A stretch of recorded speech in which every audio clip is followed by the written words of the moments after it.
দেখুন একটা কোরিয়ান বা জাপানি জাপানি লাগছে। এই কারণটা আসলে কেন? এটা অনেকেই বলে, ইটস কমন কমপ্লিমেন্ট। আমি তা জানি না, কোরিয়ান না জাপানি জানি না। আমি আপনাদের একেবারে খাঁটি বাঙালি, বাংলাদেশি, আপনাদের অ্যাডলফ খান, আপনাদের অ্যারুন ভাই। সো একেকজন একেক রকম বলবে, এটাই খুব স্বাভাবিক বিষয়। আমি তো বিভিন্ন রকমের ফ্যাশন করি। সবাই মনে করে শুধু আমি যদি বুঝি গয়নাগাটি পরি আর মানে অনেক এক্সপেরিমেন্ট পোশাক আশাক করি, কিন্তু আমি যে আসলে সব রকমের ফ্যাশন ক্যারি করি, আমি বিভিন্ন প্রোগ্রামেই সেটা দেখাচ্ছি আর কি। That's it. বাবা নেই, কিন্তু আমি বিলিভ করি বাবা আমার সাথেই আছে। বাবার দোয়ার জন্যই আমি এত কিছু করতে পারছি, এত কিছু হচ্ছে। সো সব কিছু মিলিয়ে আমি প্রতি মুহূর্তেই ফিল করি যে বাবা আমার সাথেই আছে এবং আমাকে মন থেকে দোয়া করছে, যে কারণে আমি একটার পর একটা অ্যাচিভ করছি। এবং এই তো, পৃথিবীতে তো সবাইকেই যেতে হবে এবং মেনে নিতে হবে, সত্যিটাকেই মেনে নিতে হবে। সেটা মেনে নিয়েই কাজ করে যাচ্ছি, নিত্য নতুন ভাবে আপনাদের সামনে হাজির হচ্ছি। আজকে যে অ্যাওয়ার্ডটা পেলেন এবং যে সম্মানটা পেয়েছেন, এটা কি আমরা ধরতে পারি যে জীবনের সর্বশ্রেষ্ঠ সম্মান? সর্বশ্রেষ্ঠ বলে তো আসলে কিছু নেই।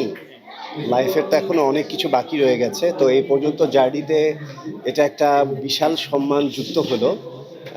মানবাধিকার প্লাস বারয়াত ল, বাংলাদেশের সমস্ত শ্রদ্ধেয় আইনজীবীদের একটি সংস্থা, যেটা হচ্ছে হিউম্যান রাইটস অফ লিডারশিপ। সেই হিউম্যান রাইটস অফ লিডারশিপের দায়িত্ব দেওয়া হয়েছে আমাকে as a brand ambassador. So এটা ডেফিনেটলি, এটা আমার জন্য অনেক বড় সম্মানের এবং অনেক দায়িত্বের, একই সাথে চ্যালেঞ্জের। আমি কতটুকু করতে পারবো জানি না, তবে আমি চেষ্টা করব।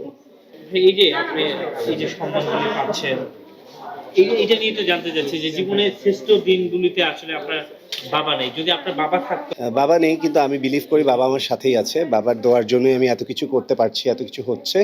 সো সব কিছু মিলিয়েই আমি প্রতি মুহূর্তেই ফিল করি যে বাবা আমার সাথেই আছে এবং আমাকে মন থেকে দোয়া করছে, যে কারণে আমি একটার পর একটা অ্যাচিভ করছি। এবং এই তো, পৃথিবীতে তো সবাইকেই যেতে হবে এবং মেনে নিতে হবে, সত্যিটাকেই মেনে নিতে হবে। সেটা মেনে নিয়েই কাজ করে যাচ্ছি, নিত্য নতুন ভাবে আপনাদের সামনে হাজির হচ্ছি।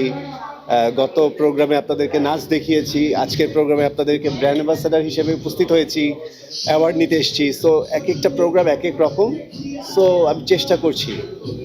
হ্যাঁ, আসলে কেউ প্রস্তুত ছিল না যে আমার কাছ থেকে এরকম একটা পারফরমেন্স আসবে বা এই টাইপের একটা ব্যাপার আমি দেখাতে পারবো বা দেখাবো। আম্মুও প্রস্তুত ছিল না, সে কারণে হয়তো বা খুশিতে সে ইমোশনাল হয়ে গেছে আর কি। হ্যাঁ, আমার আজকের দিনটা যেহেতু একটু ডিফারেন্ট, ইটস এ কি বলে বিগ অনার, অ্যান্ড এটা হচ্ছে সুপ্রিম কোর্টে। সো ডেফিনেটলি আমি চেষ্টা করেছি যে আজকের দিনে আমার মাকে নিয়ে এই সম্মানটার মুহূর্তটাকে সেলিব্রেট করতে। দেখুন একটা কোরিয়ান বা জাপানি জাপানি লাগছে। এই কারণটা আসলে কেন? এটা অনেকেই বলে, ইটস কমন কমপ্লিমেন্ট। আমি তা জানি না, কোরিয়ান না জাপানি জানি না। আমি আপনাদের একেবারে খাঁটি বাঙালি, বাংলাদেশি, আপনাদের অ্যাডলফ খান, আপনাদের অ্যারুন ভাই। সো একেকজন একেক রকম বলবে, এটাই খুব স্বাভাবিক বিষয়। আমি তো বিভিন্ন রকমের ফ্যাশন করি। সবাই মনে করে শুধু আমি যদি বুঝি গয়নাগাটি পরি আর মানে অনেক এক্সপেরিমেন্ট পোশাক আশাক করি, কিন্তু আমি যে আসলে সব রকমের ফ্যাশন ক্যারি করি, আমি বিভিন্ন প্রোগ্রামেই সেটা দেখাচ্ছি আর কি। That's it. হ্যাঁ, ডেফিনেটলি, এভরিথিং মাই ডিজাইন। আমি তো আমার ডিজাইন ছাড়া পড়ি না ইউজুয়ালি। আজকে আপনার ডিজাইনের আইডিয়াগুলো আসলে কোথা থেকে পান? আমি একা একা ভাবি যে কি করব, কি বানাবো, কি পরবো।